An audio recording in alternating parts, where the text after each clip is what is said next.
बोलो सच्चे दरबार की जय। बोलो शेरा वाली मैया की जय। महिष बोला, उस मंदोदरी की इंदुमती नाम की एक छोटी बहन थी जो समस्त शुभ लक्षणों से संपन्न तथा अत्यंत रूपवती थी। जब वह विवाह के योग्य हुई तब उसके विवाह की तैयारी होने लगी। उसका स्वयंवर रचाया गया। स्वयंवर के मंडप में अनेक देशों के राजा एकत्रित हुए। इंदुमती ने उनमें से एक बलशाली, रूपवान, कुलीन, शीलवान तथा समस्त शुभ लक्षणों से संपन्न राजा का वर्ण कर लिया। उसी समय वह मंदोदरी दयोग से एक धूर्त, सठ तथा चातुर्य संपन्न राजा को देखकर कामातुर हो उठी और उस पर मोहित हो गई। उस कोमलांगी ने अपने पिता से कहा, हे पिताजी, अब आप मेरा भी विवाह कर दीजिए। मद्र देश के राजा को यहाँ देखकर अब मेरी भी विवाह करने की इच्छा हो गई है। पुत्री ने एकांत में अपने पिता से जो कुछ कहा था उसे सुनकर राजा चंद्रसेन प्रसन्न मन से उसके भी विवाह कार्य की व्यवस्था में संलग्न हो गए।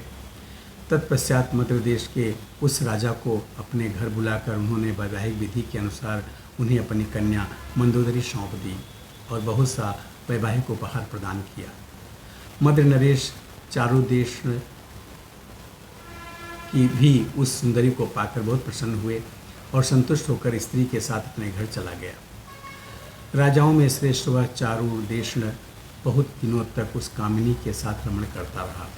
एक दिन वह किसी दासी के साथ एकांत में रमण कर रहा था। सैरंध्री ने यह बात मंदोदरी को बता दी और उसने स्वयं जाकर पति को उस स्थिति में देख लिया।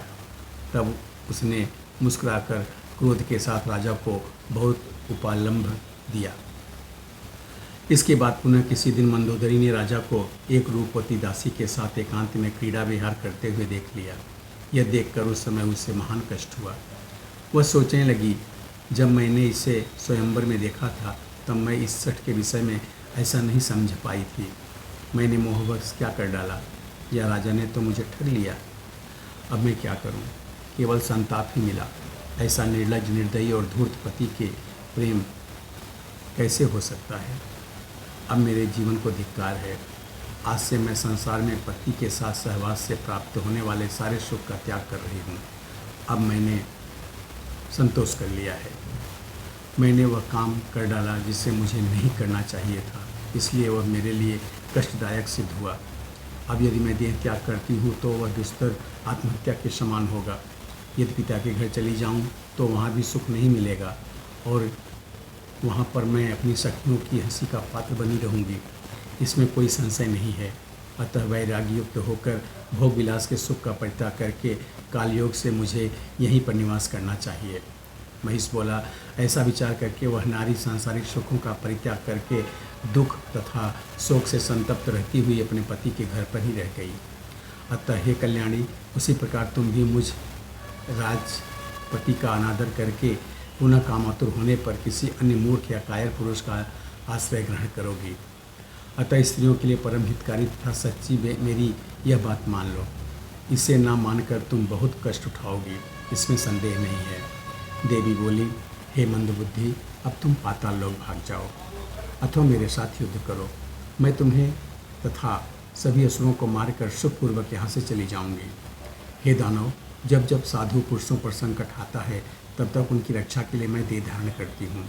हे दैत्य, वास्तव में मैं निराकार और अजन्मा हूँ, तथापि देवताओं की रक्षा के लिए मैं रूप और जन्म धारण करती हूँ।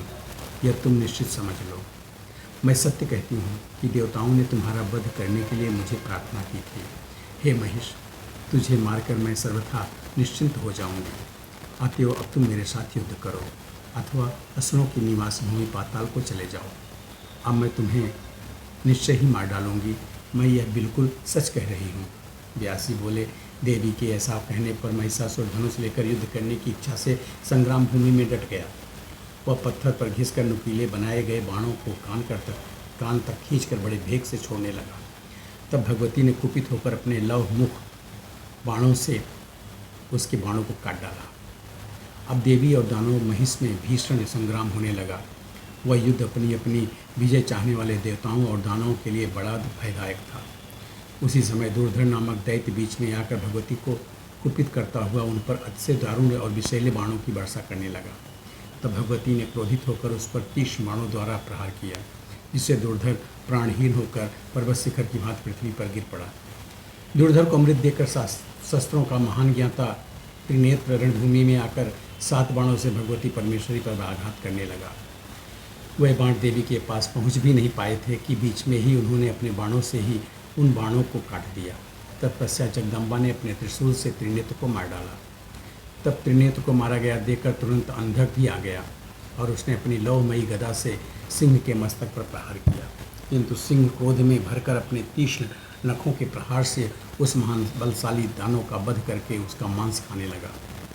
उन्हें रण में मारा गया देखकर महिषासुर को बहुत आश्चर्य हुआ। अतएव वह और भी वेग से अति तीक्ष्ण और पत्थर की सान पर चढ़ाकर तीक्ष्ण किए हुए बाणों को छोड़ने लगा, किंतु भगवती ने उन बाणों को अपने पास पहुंचने से पहले ही बाणों को काटकर उनके 2 टुकड़े कर दिए।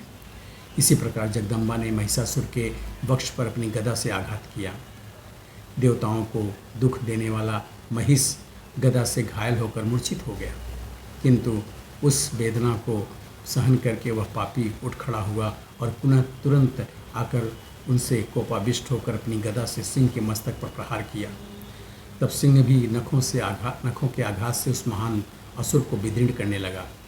तब महिषासुर ने मानव रूप धारण त्याग करके सिंह का रूप धारण कर लिया और अपने नखों से भगवती के मत वाले सिंह को चीरने लगा। उसे सिंह के रूप में देखकर भगवती क्रोधित हो उठी और अपने लौह मुख तीक्ष्ण क्रूर एवं सर्प सदृश बाणों से उसे बीधने लगी। तदनंतर सिंह रूप त्याग कर महिषासुर ने मद बहाते हुए हाथी का रूप धारण करके अपनी सूंड से एक विशाल शैल शिखर उठाकर चंडिका पर फेंका। उस पर्वत शिखर को आते देखकर भगवती जगदम्बा ने पत्थर पर घिसकर तेज किए गए बाणों से उसे तिल तिल करके काट डाला और वह बड़ी जोर से अट्टहास करने लगी। उसी समय देवी का सिंह उछलकर उनके मस्तक पर चढ़ बैठा और अपने तीक्ष्ण नखों से उस गजरूपधारी महिष को विदीर्ण करने लगा।